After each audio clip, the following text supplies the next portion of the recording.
안녕하세요. 하젯소프트와 함께하는 입문자를 위한 유형별 윈도우 디바이스 드라이버, 저는 하젯소프트 이봉석 대표이사입니다. 오늘은 지난 시간에 이어서 PCI 익스프레스 드라이버 두 번째 이야기를 한번 해보려고 합니다. 지난 시간에는 PCI 익스프레스가 무엇이고 거기에 특별히 컨피그레이션이나 이뮤레이션의 과정에 대해서 말씀을 드렸는데요.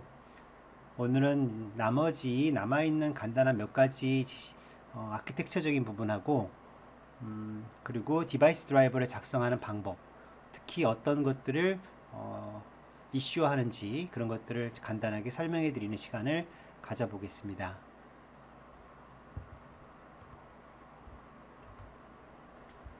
자, 첫 번째로 오늘은 메시지 요청에 대해서 한번 배워보도록 하겠습니다. 우리가 메시지 요청이라는 것이 PC 익스프레스에는 통상적으로 우리가 인터럽트라고 할 수 있는데요. 어떤 인터럽트와 같은 요청들, 이런 메시지 요청들이 어떤 식으로 이루어지는지 그 부분을 한번 살펴보도록 하겠습니다. 대표적으로 인터럽트를 설명할 때 비교하기 위해서 PCI 익스프레스는 PCI와 많이 비교를 합니다. 지금 그림을 보시면 이 그림은 PCI 익스프레스가 아니고 PCI 버스를 사용할 때의 그림인데요. 물론 아직도 PCI 카드를 사용하는 경우도 있기 때문에 참고하시면 도움이 되시지 않을까 싶습니다. 통상적으로 PCI 카드들이 이렇게 슬롯에 꽂혀 있다라고 가정을 해봅시다. 그렇다면 이 슬롯에 꽂혀 있는 이 PCI 카드들은 이 왼쪽에 보시는 이와 같은 것들이 카드입니다. 그리고 여기가 슬롯입니다. 이때 각각의 슬롯에는 이렇게 인터럽트를 나타내는 특정 핀이 있습니다. 그래서 그와 같은 핀 중에서 인터럽트 A라는 이 의미를 가지는 그런 핀에 연결이 되어 있다고 가정을 하면 이때 이 첫 번째, 두 번째 카드는 세 번째, 네 번째 카드와 좀 다른 그런 결과를 얻게 되는데요. 그것은 메인보드를 설계할 때 설계자가 이와 같이 하드웨어적으로 고정시켜 주기 때문에 보시는 것처럼 각각의 카드들은 자신들의 인터럽트 A라고 하는 의미를 가지는 그런 핀으로 인터럽트 신호를 보내지만 실제로 그 인터럽트 A라는 신호는 그 꽂혀 있는 카드의 슬롯이 이걸 받아서 다시 인터럽트 라우터에게 보내는 이 과정 중에 이와 같이 서로 다른 신호로 인식이 된다는 거죠. 즉 카드 입장에서는 똑같이 인터럽트 A라는 의미를 가지는 핀이었지만 그 핀이 실제로 메인보드에 전달이 될 때는 내부적으로는 첫 번째, 두 번째 카드는 링크 A, 세 번째 카드는 보시는 것처럼 링크 B, 그리고 요 PCI 슬롯 네 번째 꽂힌 카드는 링크 D, 이런 식으로 같은 인터럽트 A 핀이 의미하는 게 이렇게 서로 다르다는 겁니다. 우리가 이렇게 되는 결과로 인해서 이 인터럽트가 이 IO APIC로 전달이 될 때 대응되는 인터럽트 벡터 역시 달라질 수밖에 없는데요. 결국 이 그림을 보자면 링크 A에 연결되어 있는 첫 번째 슬롯과 두 번째 슬롯의 이 장치가 발생하는 인터럽트는 그림처럼 IRQX3라고 하는 IRQ를 발생시키게 됩니다. 우리가 보통 디바이스 드라이버를 개발할 때 그 디바이스 드라이버가 ISR을 공유한다 이런 말씀 많이 들어봤죠. PCI 장치의 경우는 바로 이렇게 설계 시부터 설계되어 있는 어떤 약속에 의해서 자신의 의도와 관계없이, 즉 하드웨어 개발자, PCI 카드를 개발하는 개발자의 의도와는 상관없이 메인보드 설계 시에 그 결정된 사항에 의해서 인터럽트가 공유될 수밖에 없는 그런 상황이 발생합니다. 그러니까 결국 PCI 카드 두 가지가 서로 다른 카드지만 이 두 가지 카드는 각각 다 인터럽트 A라는 의미를 가지는 신호를 발생시키고, 실제 PC에서는 그 인터럽트 A가 이런 경우에는 하나의 IRQ-X3이라는 IRQ에 공유되어서 결국 인터럽트 핸들러는 이 공유된 IRQ를 기반으로 설치가 되기 때문에 지금 그림과 같다면 두 개의 ISR, 즉 첫 번째 카드를 위한 ISR과 두 번째 카드를 위한 ISR, 두 가지의 ISR이 서로 경쟁하게 되는 거죠. 인터럽트가 발생을 하면 이 인터럽트가 정말 나한테 발생된 인터럽트인지를 각각의 핸들러들은 자신의 카드에 접근을 해서 확인하는 그런 시간을 가져야 됩니다. 그게 사실 어떻게 보면은 속도가 점점점 빨라지면 빨라질수록 이런 부분들이 문제화될 수 있는 부분 소지가 생기죠. 예를 들자면 첫 번째 카드가 인터럽트를 발생시켰다 하더라도 두 번째 카드 쪽의 ISR이 먼저 이 인터럽트를 보게 된다면 무의미하게 시간을 보내는 일이 벌어지는 거죠. 왜냐하면 이 아래쪽의 카드의 ISR이 인터럽트를 발생시키지 않았다는 사실을 ISR 루틴이 직접 확인을 한 다음에서야 비로소 다음 ISR이 제어를 가지기 때문에 이렇게 물론 남의 카드에 의해서 내가 자꾸만 손해보거나 또는 내가 발생한 인터럽트가 남의 카드 쪽에 ISR로 먼저 전달된다든지 이렇게 공유되는 ISR들은 이런 단점들을 가질 수밖에 없습니다. 우리가 개발할 때 그러다 보니 조금이라도 성능이 더 좋은 사양을 원한다면 사용자에 따라서는 이 카드를 뽑아서 별도의 다른 슬롯에 꽂아보는 것도 하나의 방법이 될 수 있습니다. 그래서 보통 어떨 때는 이런 얘기들 많죠. 내 카드는 첫 번째 슬롯에 꽂았을 때와 세 번째 슬롯에 꽂았을 때 성능이 서로 다르더라. 그럴 수밖에 없다는 겁니다. 최소한 ISR 관점에서만 보더라도 이렇게 공유가 되느냐 아니면 공유되지 않는 특별한 핀을 단독으로 쓰느냐 이런 것들이 메인보드에 따라 달라지기 때문입니다. 자, 여기까지 우리가 보통 PCI 디바이스라고 할 수 있는데요. 자, PC 익스프레스에서는 이것들을 이제 인터럽트 X, 인터럽트 시그널링 메시지라고도 부릅니다. 즉 앞에 보셨던 그 인터럽트 A 또는 B, C, D 이렇게 총 4가지의 PCI 인터럽트가 존재하는데 그 4가지를 그대로 흉내내는 그런 방식의 메시지라고 해서 인터럽트 X, 인터럽트 시그널링 메시지라고 합니다. PC 익스프레스를 설계할 땐 그 PC 익스프레스 쪽의 카드 입장에서는 이와 같은 이런 패킷을 만들어서 이런 패킷 안에 필요한 정보를 담고 그 정보는 위에 있는 이 구조체의 의미에 맞는 정보를 담아서 이 패킷을 PC 익스프레스 상에서 루트 컴플렉스로 보내게 되면 이것을 받은 루트 컴플렉스 측에서는 이 의미에 맞는 대로 인터럽트를 발생시키게 됩니다. 즉 앞에 그림에서 보셨던 실제 PCI 카드에서 사용하던 이 인터럽트 핀과 유사한 방법으로 인터럽트가 발생되게 되는 거죠.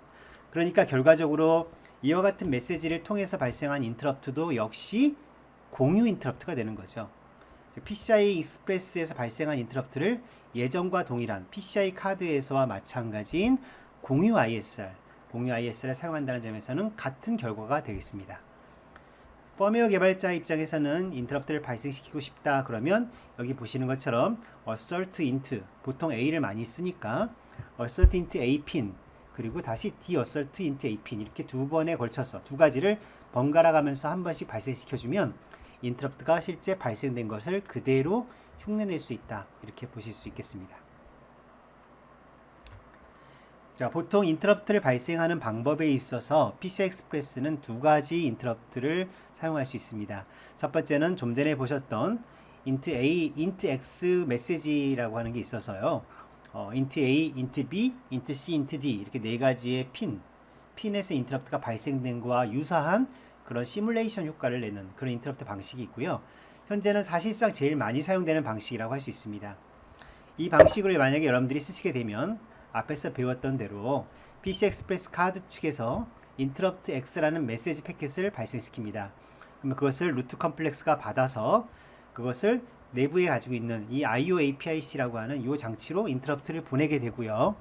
이 IO API-C는 그 발생된 그 의미를 그대로 현재 로컬 CPU들, 즉 메인보드에 탑재되는 로컬 CPU에 각각의 이렇게 인접해 있는 로컬 API-C 측으로 전달하게 되는 거죠. 즉 결과적으로 인터럽트가 발생되는 그런 원리에 있어서는 1번, 2번, 3번 이 순서대로 인터럽트가 전달이 되는 겁니다. 이렇게 발생되는 인터럽트는 실제 PCI에서 사용하던 인터럽트 핀 방식과 유사한 방식으로 해석이 되기 때문에 이런 인터럽트는 공유 인터럽트다 이렇게 얘기할 수가 있습니다. 반면에 두 번째 방법으로 MSI라는 방식이 있죠. MSI라는 메시지 시그널 인터럽트는 일종의 메시지를 최극대화시켜서 PC 익스프레스의 장점을 살린 그런 방식인데요. 이 인터럽트는 그림을 보시면 인터럽트 X 메시지와 다르게 MSI라는 의미를 가지는 메시지가 발생이 되고 이 메시지가 발생되면 이것은 그대로 이 루트 컴플렉스에서 올라가서 즉 이 PCI 링크를 통해서 이 패킷이 전달되고 나면 그대로 루트 컴플렉스가 이것을 로컬 API-C로 쏴버리는 이런 결과를 가져오게 됩니다. 이것을 이제 여러분들이 좀 쉽게 이해한다면 앞에 부분에는 이게 그 interrupt라는 의미를 가지는 메시지입니다. 즉 우리가 여기서 배웠던 이와 같은 포맷을 가지고 interrupt가 발생된다라는 뜻을 가지는 메시지를 전달하는, 사용하는 그런 개념이기 때문에 루트 컴플렉스가 이걸 받아서 직접 해석을 해야 되지만, 두 번째 이 방식 MSI 방식은 사실은 메모리에 쓰기 하는 시도, 즉 특정 메모리에 어떤 값을 쓰는 그런 시도로 내려가기 때문에 루트 컴플렉스 입장에서는 단지 그냥 메모리에 어떤 값을 기록하라 그런 뜻으로 받아들이게 되는 거죠. 즉 어떤 메모리에 어떤 값을 기록하라 이런 의미로 받아들이기 때문에 이 루트 컴플렉스가 하는 일은 결과적으로 그냥 메모리에 접근하나 보다 라고 생각하고 그 메모리 번지에 전달된 값을 쓰기만 합니다. 이때 그 메모리 번지와 전달된 값은 사실 이 로컬 APIC가 이해할 수 있는 수준으로 이미 번역된 값을 쓰기 때문에 이와 같이 중간에 이번 과정이 이렇게 그 IO APIC를 거쳐서 해석되는 과정 없이 곧바로 인터럽트를 발생하는 그런 결과를 가져올 수 있다는 거죠. 즉 다시 한번 정리하자면 인터럽트 X 메시지 방식은 여기에 맞춰서 설계된 특별한 패킷을 PC 익스프레스 카드가 보내는 거지만, MSI 메시지는 단순하게 그냥 메모리를 두고 그 메모리에 쓰기 명령을 하듯이 특정 메모리에 어떤 값을 기록하겠다 그런 의미가 전달되는 그런 메커니즘을 통해서 이렇게 로컬 APIC가 직접 인터럽트를 받게 됩니다. 이와 같은 MSI 인터럽트는 공유가 아니라 비공유, 즉 독립적으로 하나의 인터럽트는 하나의 장치만 독점할 수 있는 그런 기회가 있습니다. 즉 이것은 이제 우리가 앞에 있던 이 인터럽트는 보통 레벨 트리거라고 하지만 MSI 메시지는 엣지 트리거라고 해서 하나의 인터럽트를 하나의 장치가 독점할 수 있는 그런 장점이 있을 수 있죠. 결국 인터럽트가 발생했을 때 이것이 공유되지 않기 때문에 특별한 이유만 없다면 이 인터럽트가 발생된 이유는 분명히 특별히 조사하지 않더라도 그 이유를 드라이버 개발자가 알 수 있다는 거예요. 왜냐하면 자신의 카드만 발생하니까. 무슨 의도인지 이해하시죠? 자, 그 다음으로 우리가 PC 익스프레스에서 설명하는 나머지 부분은 이제 링크 스테이터스 머신이라고 해서 LTSSM 머신이 있는데, 이건 참고만 하고 넘어가도록 하는데요. 보통은 펌웨어 개발자들, 우리가 그 PC 익스프레스 쪽에 어떤 IP 설계자들, FPGA 쪽을 하던가 이런 부분들이 이제 이런 것들을 고민을 하게 됩니다. 보통 PC 익스프레스 링크는 굉장히 고속으로 이루어지는 링크잖아요. 앞에 그림으로 보자면 이와 같은 링크가 정상적으로 운영이 되기 위해서 그냥 물리적으로 연결만 되면 되는 게 아니라 이 링크 자체가 운영되기 위해서 링크가 활성화되는 그런 과정이 있는데요. 그 링크 활성화 과정 중에 전원도 들어가고 속도 검증도 되고 이렇게 여러 가지 일련의 프로토콜이 필요합니다. 그와 같은 프로토콜이 이루어지는 단계를 우리가 링크 스테이터스 머신, LTSSM이라는 이름으로 우리가 규정을 하고 있다는 거죠. 자, 이 그림은 우리가 PC 익스프레스에서 사용되고 있는 LTSSM 머신을 그냥 간단하게 간략화했는데요. 이 그림에서 우리가 핵심적으로 기억할 것은 처음에 링크가 형성이 되는 과정에 우리가 디텍트에서 시작을 합니다.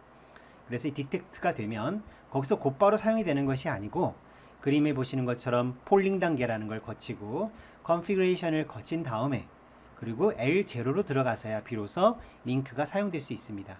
평상시에 L0 상태를 계속 유지하는 건 아닙니다. L0는 전원이 풀로 공급이 되는 상태이기 때문에 만약 링크가 사용되지 않고 있을 때는 저전력 상태로 들어가는 게 훨씬 효과적이겠죠. 그래서 L0 상태에서 L2 상태로 또는 L1 상태로 이렇게 빠질 수 있다는 것들을 우리가 그림으로 보여주고 있습니다. 그래서 이와 같은 이 스테이트 다이어그램을 통해서 현재 어떤 상태에 있느냐 이것을 꼭 기억하셔야 된다는 의미로 말씀을 드리는 거고요. 보통 여러분들은 이것들을 신경 쓰지 않고 개발하시면 됩니다. 실제적으로 익스프레스를 깊이 있게 보는 분들, 특히 하드웨어적으로 보시는 분들, 이런 분들은 스테이트 머신이 있구나.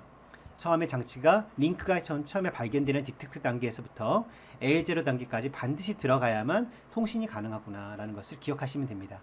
대부분 처음에 PC 익스프레스 쪽 IP를 설계할 때 문제 중에 하나가 디텍트에서 L0로 성공적으로 잘 들어가지 않는 그런 문제들이 있습니다. 대부분 우리가 이것을 트레이닝이 되어 있지 않는다 이렇게 얘기를 하는데요. 이 트레이닝이라는 작업은 결국 원활하게 데이터 통신을 할 수 있는 링크가 형성되는 과정을 트레이닝이 되었다라고 얘기를 하거든요. 이렇게 트레이닝 작업을 실패하는 그런 경우들이 간혹 있기 때문에 조금 더 디버깅을 통해서 원활하게 연결이 잘 될 수 있도록 그렇게 하는 게 펌웨어 개발자들이 하셔야 될 또 몫이 아닌가 싶습니다. 그 중에서도 우리가 컨피그레이션 스테이터스 머신 쪽을 조금 더 상세하게 구분해 봤습니다.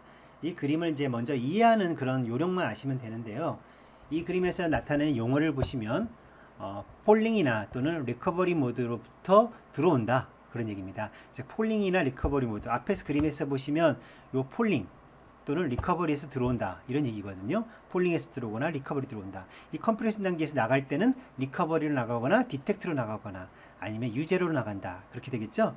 그래서 이제 그와 같은 내용들을 여기서 엔트리 또는 엑싯 이런 용어로 설명하고 있습니다. 결국 이제 링크가 형성될 때 이 컨피그레이션 과정은 가장 마지막에 트레이닝이 끝날 쯤 됐을 때 마지막에 이루어지는 과정이기 때문에 이 과정을 통해서 실제 링크 속도, 링크의 데이터가 몇 개의 레인을 가지고 링크를 구성하게 되는지, 그런 것들이 여기서 마지막으로 결정이 됩니다. 그래서 여기까지 끝나고 나면 비로소 L0 상태, Full Power State로 들어가서 데이터 통신이 가능한 상태가 된다는 것이죠.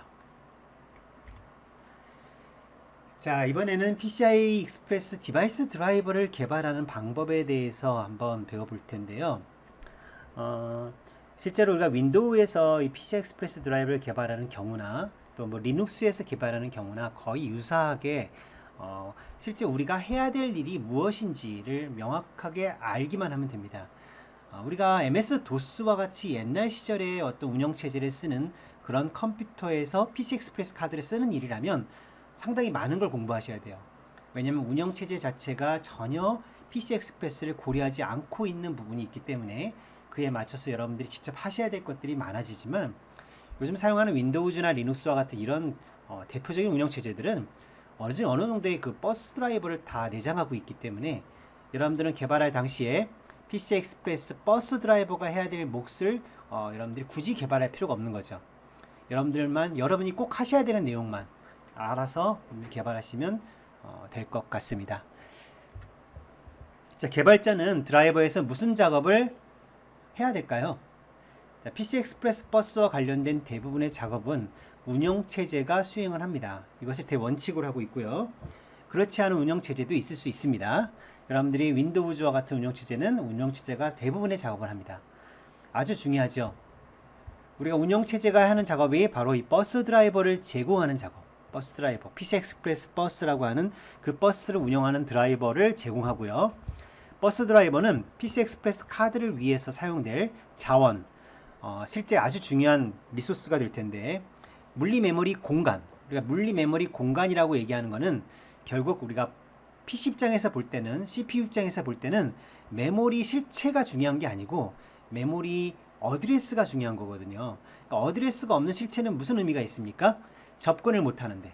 그래서 실제 접근이 가능한 물리 메모리 공간, 그리고 인터럽트, 이와 같은 어떤 자원들을 버스 드라이버가 확보를 해줘야 됩니다.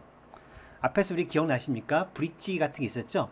만약에 중간에 브릿지와 같은 개념이 존재하는 경우라면 우리 어떤 하위에 있는 엔드포인트, 즉 PC 익스프레스 카드가 사용할 리소스는 분명히 어떤 규칙에 의해서, 브릿지에 의해서 관리가 돼야 될 거예요. 왜냐하면 나 혼자만 리소스를 독점하는 경우가 아니고 두 가지 이상의 카드들이 하나의 브릿지 아래로 물릴 수 있기 때문이라고 앞에서 배웠을 겁니다. 이와 같은 이유로 인해서 결국 이런 자원들을 효과적으로 할당받을 수 있는 기능이 있어야 되는데, 윈도우에서는 이와 같은 기능을 버스 드라이버가 수행한다는 거죠. 반면에 디바이스 드라이버 개발자가 그럼 무엇을 해야 되느냐? 바로 아래쪽에 있는 드라이버 개발자는 이렇게 확보된 자원을 사용하기만 하면 돼요. 즉 물리 메모리 공간이나 인터럽트 같은 걸 사용하시면 되는 거고, 필요한 경우라면 DMA, 즉 다이렉트 메모리 액세스라는 DMA를 하기 위한 용도로 실제 램 메모리, 여기서 램 메모리라는 것은 램을 말합니다. D램. CPU에 붙어 있는 D램 있잖아요. 그 램 메모리 주소를 확보하기 위해 필요한 운영체제 서비스를 사용하는 정도, 그리고 인터럽트 서비스 루틴을 작성하는 정도, 이 정도가 보통 PCI 익스프레스 드라이버 개발자가 하는 일이라고 볼 수 있습니다. 그렇게 뭐 많은 일을 하진 않잖아요. 사실은 이런 데에 정력을 낭비하기보다는 이런 자원을 가지고 효과적인 알고리즘을 운영해서 효과적으로 카드의 리소스를 활용하는 방법을 연구하는 게 더 중요하겠죠. 운영체제 확보한 자원을 디바이스 드라이버가 언제 받느냐, 이런 얘기인데요. 통상적으로 버스 드라이버가 PNP 관리자, PNP 매니저와 서로 협력해서 버스 드라이버는 PNP 매니저의 도움을 받아서 리소스를 확보하게 됩니다. 그렇게 확보한 리소스를 디바이스 드라이버, 즉 개발자가 만들게 될 그 드라이버 측으로 IRP 메이저 PMP라는 명령어의 파라미터 형식으로 리소스 정보를 전달하게 되죠. 즉 드라이버 개발자는 자신이 이후에 이런 IRP 메이저 PMP라는 명령의 파라미터를 통해서 자신이 사용할 물리메모리 공간 그리고 IRQ 정보 이런 것들을 받게 되니까 이때 무엇을 하면 됩니까?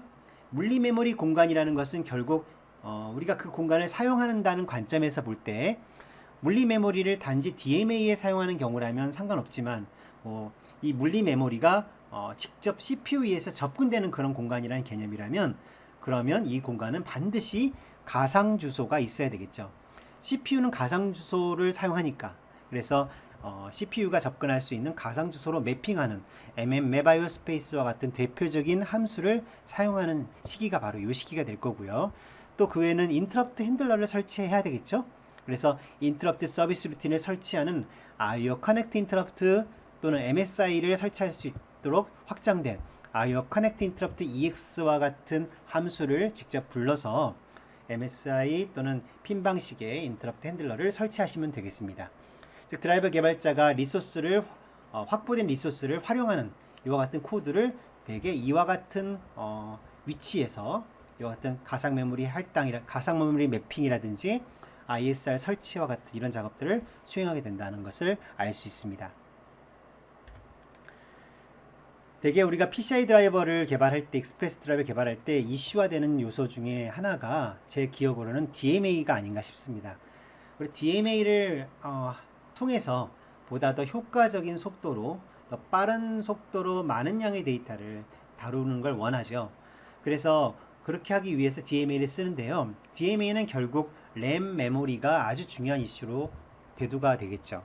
램 메모리 측으로 하드웨어로부터 데이터를 이렇게 올려보내는 또는 읽어오는 그런 작업을 하게 될 텐데 이 램 메모리를 우리가 쓰려면 DMA를 쓰려면 결국 무슨 내용이 필요하냐면 램 메모리를 연속적으로 확보하는 작업이 필요해요. 연속적으로.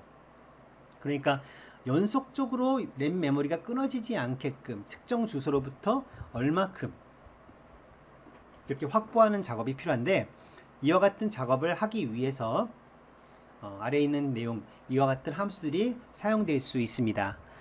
대표적으로 allocate contiguous memory와 같은 이런 유의 함수들이 있는데요. 꼭 이 함수만 있는 건 아니고 이런 유의 함수들이 있습니다. 이런 유의 함수들은 가상 메모리를 확보해 줍니다. 근데 이 가상 메모리를 어떻게 확보해 주냐면 contiguous하게 그러니까 연속적인 물리 메모리를 나타내도록 가상 메모리를 확보해 줍니다. 그럼 굉장히 효과적이죠. 여러분들이 만약에 4MB의 메모리가 연속적으로 필요하다. 즉 램이 4MB가 필요하다. 그러면 그 파라미터를 제시해 주시면 이 함수는 4MB의 램을 확보하고 그 램에 접근할 수 있는 가상 주소를 여러분들에게 돌려줍니다. 굉장히 효과적인 함수라고 할 수 있어요.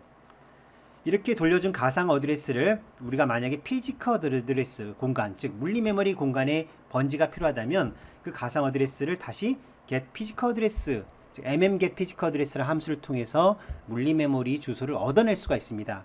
이거는 새로 매핑하는 것이 아니라 이미 매핑이 되어 있는 상태일 테니까 그 가상 주소가 매핑된 물리 메모리 주소 번지만 얻을 때 사용하는 함수라고 할 수 있고 이후에 이와 같은 가상 메모리 번지들 allocate contiguous memory라는 함수로 얻은 이런 주소들은 커널 수준의 디바이스 드라이버에서만 접근이 가능한 그런 제약이 있습니다.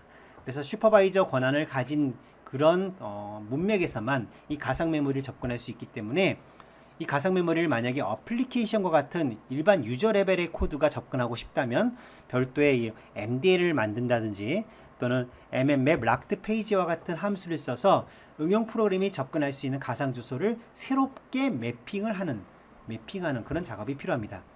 보통 이런 매핑 작업들에 대한 매핑할 수 있는 크기 값은 64비트 시스템으로 넘어가면 굉장히 커지지만 아무래도 32비트 시스템 안에서는 2기가 이상은 좀 확보가 잘 안 되기 때문에 그런 것들을 감안하고 코딩을 준비하시는 것이 유리하겠죠. 자, 그런데 문제가 있습니다. 실제 개발을 해보시는 담당자들은 다 아시겠지만 연속적인 램을 확보하는 게 굉장히 어렵습니다. 4MB 이상은 사실 확보에 제한이 있다라고 저는 보고 있습니다. 어떤 분들은 뭐 자신의 경험상 어떤 방법을 쓰면 그 이상 메모리를 확보할 수 있다라고 말씀들을 하시지만 그건 굉장히 제약적인 상황이고 그게 꼭 된다라고 볼 수 없는 상황들이 있습니다. 우연찮게 될 수가 있습니다. 우연찮게 확보가 될 수도 있고 또는 그 시스템이 특정 환경에서만 사용되도록 설계된 그런 전용 PC라면 가능할 수 있지만 일반적인 사용자 PC 환경에서는 완전하게 확보한다는 건 굉장히 어렵습니다. 그래서 제가 말씀드릴 수 있는 부분은 4MB가 최대라고 생각하는 것이 좋을 것 같습니다. 4MB의 메모리만 연속적으로 확보가 된다는 얘기인데요. 오해하면 안 되는 부분이 그러면 더 확보가 안 됩니까?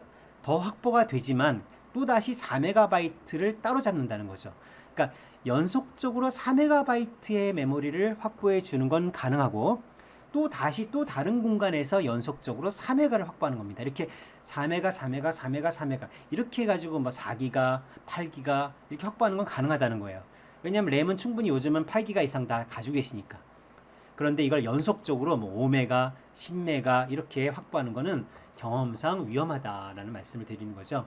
그래서 앞에서 배우셨던 요 mmallocate contiguous memory와 같은 함수를 쓰시면 4MB까지는 보장이 된다고 할 수 있는데 그 이상은 할당이 안 되는 경우도 있으니까 그 방법을 쓰지 마시고 이왕이면 DMA를 사용하실 때 우리가 Scatter Gather DMA라고 하는 분산된 램을 DMA 대상의 공간으로 쓰는 그런 방식의 DMA를 설계하시는 것이 훨씬 좋다라고 말씀드릴 수 있습니다.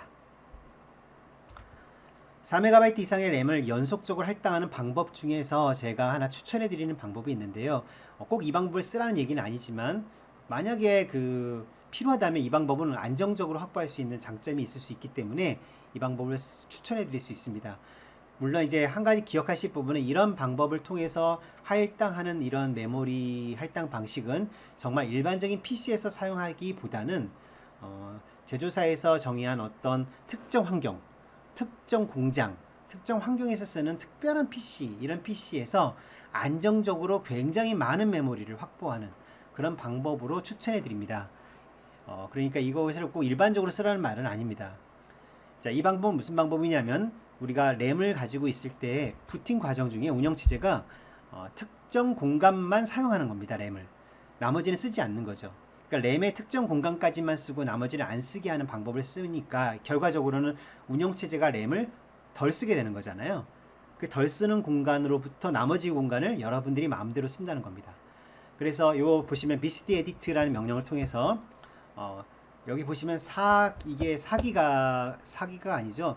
실제로 16기가가 되겠네요. 그렇죠? 16기가 정도 되는 번지 이후로는 운영체제가 쓰지 않게 하고 싶다.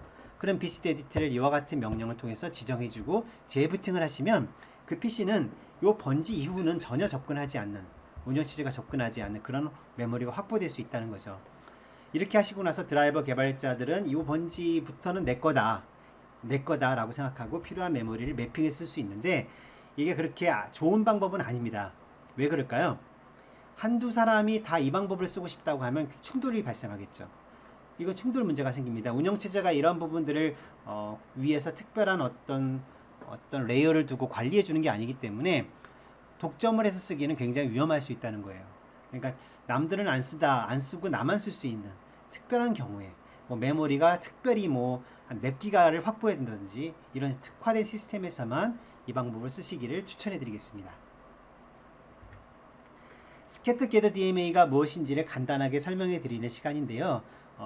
Scatter Gather DMA라는 것은 결국 분산되어 있는 피지컬 메모리 공간, 즉 우리가 물리 메모리 공간을 접근하는 데 있어서 가상 메모리와 물리 메모리를 바라보는데, 자 보시면 요 물리 메모리가 이렇게 분산되어 있다는 겁니다. 피지컬 어드레스가.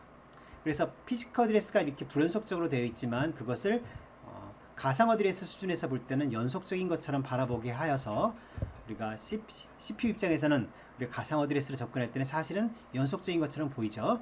그렇지만 실제 PCI 스페이스에서 볼 때는 이렇게 불연속적인 메모리로 사용되는 방식을 의미한다. 이것은 하나의 예시가 됩니다. 꼭 이렇게 해석한다는 개념은 아닌데요. 반드시 그런 건 아닙니다. 그러나 일단 Scatter Gather DMA는 결국 핵심은 분산되어 있는, 나눠져 있는 물리 메모리, 그것을 이제 DMA와 같은 어떤 특성에 이용할 수 있도록 연속적인 메모리의 공간이 작더라도 그것을 쪼개서 큰 공간을 바로 한 번에 못 쓰니까 쪼개서 이렇게 작게 나눠서 쓰는 이런 방식을 위해서 만든 거고요. 이때 대부분 이렇게 스케트 게더를 하려면 여기 보시는 것처럼 이와 같은 내용들을 담는 이런 엔트리들이 필요한데 우리가 이것을 보통 디스크립터라고 얘기를 해요. 스케트 게더 DMA 디스크립터를 가지고 설계하는 게 일반적이 되겠죠. 다시 한번 정리하자면 제 개인적인 경험으로는 4MB 이상의 DMA를 하시겠다 그러면 스케트 게더 방식으로 설계하시는 게 훨씬 안전하다라고 말씀드릴 수 있을 것 같습니다. 자, 마지막으로 MSI에 대한 설명을 하고 마치려고 하는데요. MSI 인터럽트를 사용하려면 기존에 우리가 예전에 쓰던 인터럽트 설치를 위한 준비와는 좀 다소 달라져야 되기 때문에 말씀을 잠깐 드립니다. 인터럽트 설치를 할 때는 인터럽트 핸들러를 설치할 때는 IO Connect Interrupt라는 함수로는 안 됩니다. 여기 보시는 것처럼 IO Connect Interrupt EX라는 이름이 붙어 있는 함수를 사용해서 등록하셔야 MSI 인터럽트를 쓸 수 있고요. 그리고 또 당연히 여기서 명시하지 않았지만 메인보드가 MSI를 지원해야 되겠죠. 당연한 얘기죠. 메인보드가 MSI를 지원한다는 가정 아래, 요즘은 뭐 다 지원하는 걸로 알고 있지만 그런 환경 아래서 운영체제의 지원을 받아야 됩니다. 그래서 운영체제가 이것을 지원하기 위해선 여러분들이 드라이버를 설치할 때 사용하는 그 설치 파일, INF 파일 내에 보시는 것처럼 특별한 레지스트리 항목을 추가하셔야 됩니다. 여기 보시면 MSI와 관련된 항목은 이렇게 4가지 필드가 있습니다. 보시는 것처럼 인터럽트 매니지먼트를 지금부터 추가하겠다. 그래서 MSI 방식으로 추가하려고 한다. 그리고 내가 받고자 하는 MSI는 최대 8개까지 받고자 한다. 이런 것들을 명시를 하셔야 된다는 거죠. 자, 여기서 지금 8개라고 한 걸 보니까 이 PCI 카드가, PC 익스프레스 카드가 사용하는, 하나의 카드가 사용하는 인터럽트의 종류가 여러 개가 있을 수 있잖아요. 메시지 종류가 여러 개가 될 수 있거든요. MSI는 그래서 그것을 최대 8개까지 받아들이려고 한다라는 것을 드라이버 개발자가 이렇게 상세하게 INF에 작성하고 이걸 가지고 드라이버를 설치하셔야만 비로소 ISR 핸들러를 설치할 수 있다. 이제 그 사실을 꼭 기억하시기 바랍니다. PC 익스프레스와 관련된 예제가 있습니다. 이 예제는 제가 최근에 그 재판으로 다시 만든 세컨드 에디션 책에 부록으로 같이 실려 있거든요. 이 예제를 활용하시면 조금 더 도움이 되실 것 같고요. 특히 이 예제는 이번에 제가 드렸던 예제 안에는 PC 익스프레스를 위해서 통상적으로 사용하는 가장 중요한 함수들이 많이 들어 있습니다. 메모리 매핑하는 함수라든지 가상 주소를 사용하는 방법, 또 ISR 핸들러 설치하는 방법, 뭐 등등 이런 것들이 있기 때문에 아마 아주 고난이도의 그런 예제를 만드는 게 아니라면 처음 시작할 때는 이 PC 익스프레스 예제를 가지고도 어느 정도 여러분들 카드에 맞도록 드라이버 개발이 가능하지 않을까 이렇게 생각이 듭니다. 오늘 여기까지 하겠습니다. 1편과 2편 다 들어주시나 너무나 감사합니다. 하즈소프트 이봉석이었습니다.